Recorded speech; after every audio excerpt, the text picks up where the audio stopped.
So hello everyone, आज हम लोग समझने वाले हैं रिजर्वेशन के टॉपिक के बारे में। And as you all know that this is a very controversial topic. Nothing is controversial, just people has made their own perspective regarding reservations. Reservation is a very good thing, but the lack that only it has that it fails to be in practical, it fails to be implies in the ground, it fails to complete the things which had been incurred or which had been tried to cover in the part of reservation. So let us get into this topic.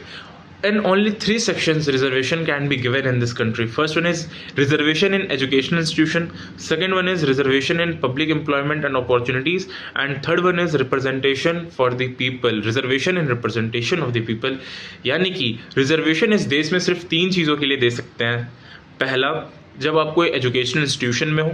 दूसरा, जब आप public employment या सरकारी नौकरी के लिए आप कोई चीज़ के लिए तैयारी कर रहे हो। और तीसरा, जब आप लेजिस्लेटिव असेंबली या पंचायत या फिर संसद पार्लियामेंट, इसके लिए आप चुनाव के लिए लड़ रहे हो, वहाँ पे रिजर्वेशन दी जा सकती है, चाहे कोई भी ग्रुप ऑफ पीपल हो, चाहे SC ST OBC हो। यही 3 चीज़ में इस देश में रिजर्वेशन मिल सकती है, चौथे का कोई क्राइटेरिया ही नहीं है। And if you think that there are some other criterias, let us discuss what has been explicitly mention in this constitution, what has been clearly mention in this constitution. सारा का सारा चीज़ दूध का दूध और पानी का पानी हम लोग कर देंगे। वैसे तो कुछ कन्फ्यूज़न होने वाली बात नहीं है, all the things has been mentioned in this constitution, उसी को मैं बस आपको बताने वाला हूँ। So reservation has been incorporated into different types of articles. Let us gather. First is article number 15, which clearly prohibits the states to discriminate the people on the basis of race, caste, sex, gender and place of birth. These all things are the aspects. Now 15 clause 1 says that no person shall be discriminated on the basis of race, caste, sex, on all the things which I have said now. 15 clause 2 says that no any person shall be denied the access to, actually 15 to A, and after then it has been B. So there are different sub clauses. So in both A and B there are some mention of places in which you cannot discriminate any type of people on the basis of not giving access to them. Like you can't deny a person that should not be go into that particular public place. कोई भी public place में आप किसी भी people को discriminate नहीं कर सकते कि वहाँ वो जा सकता है, वहाँ वो नहीं जा सकता है। Every person has the right, equal rights to go in that place, in that. और यही सारी चीज़ें, प्लेसेस का नाम मेंशन है 15 क्लॉज 2 के सेक्शंस में। Like public places, bath, Ghats, restaurants, hotels, parks etcetera. यहाँ पर ये सारी चीज़ों में स्कूल्स, टेम्पल्स, कोई भी पर्सन, कोई भी कास्ट का हो, कोई भी चीज़, कोई भी रेस का हो, कोई भी धर्म का हो, आप एक्सेस नहीं कर सकते सिवाय कुछ चीज़ों के। वो आगे हम लोग जान लेंगे।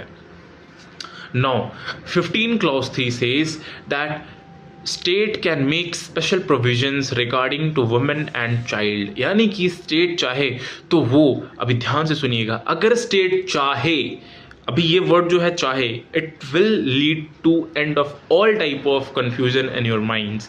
अगर स्टेट चाहे तो वुमेन और चाइल्ड के लिए वो अलग अलग प्रोविजंस बना सकती है जिनसे उनको फ़ायदेमंद या फ़ायदा पहुँचे। Like you have seen that in metros, in Delhi metros there are seats reserve to womens, there are seat reserve for old age persons जिनको वेलफेयर देना चाहिए।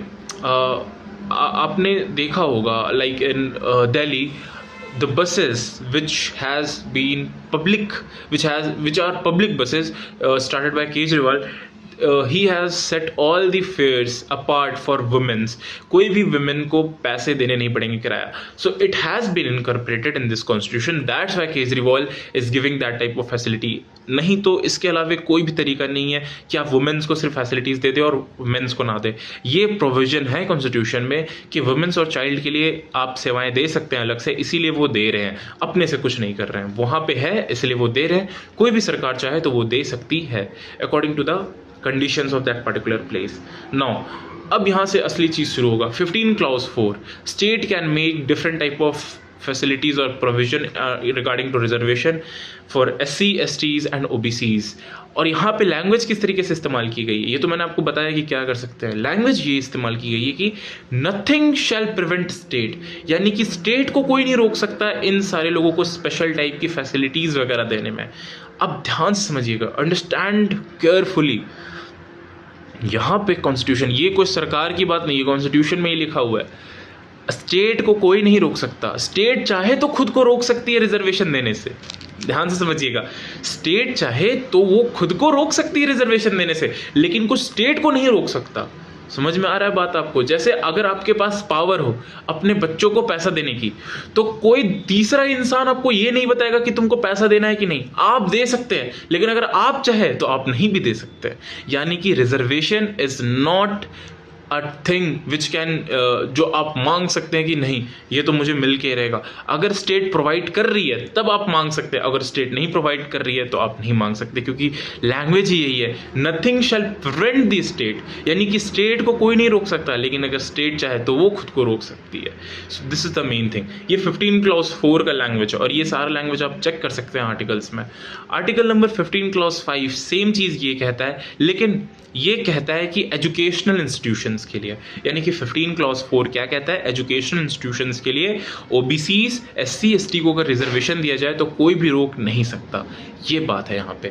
अगर दे रहे हैं तो, और अगर दे रहे हैं ओबीसी, एसटी और एससीज के लिए, देने के बावजूद आपको अगर नहीं मिल रहा, अगर आप इस सेक्शन से हैं तो आप आवाज़ उठा सकते हैं। लेकिन अगर नहीं मिल रहा तो आप ये नहीं कह सकते कि मुझे दे दो।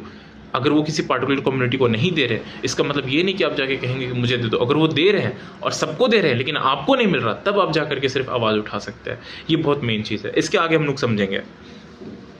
15 clause 4 first constitutional amendment act से आया था। अब ध्यान रखिएगा, पहला कॉन्स्टिट्यूशनल अमेंडमेंट एक्ट, उसमें वही लोग बैठे थे जिन लोगों ने कॉन्स्टिट्यूशन बनाया था, तब भी उन्होंने अमेंड करके इस प्रोविजन को लाया, क्योंकि केरला और मद्रास, यानी कि उस टाइम का जो चेन्नई है, उस टाइम का तमिलनाडु है, वहाँ पे किसी पर्टिकुलर मेडिकल कॉलेज में एससी और एसटी के लिए, एससीज के लिए जो है वो प्रोविजन, उनको रिजर्वेशन दे रहे थे, लेकिन ये कॉन्स्टिट्यूशन में कहीं मेंशन नहीं था। और इसी को मेंशन करने के लिए 15 क्लॉज 4 आया। इसके बाद 15 क्लॉज 5 में एजुकेशनल इंस्टीट्यूशन को एक्सप्लिसिटली मेंशन किया गया।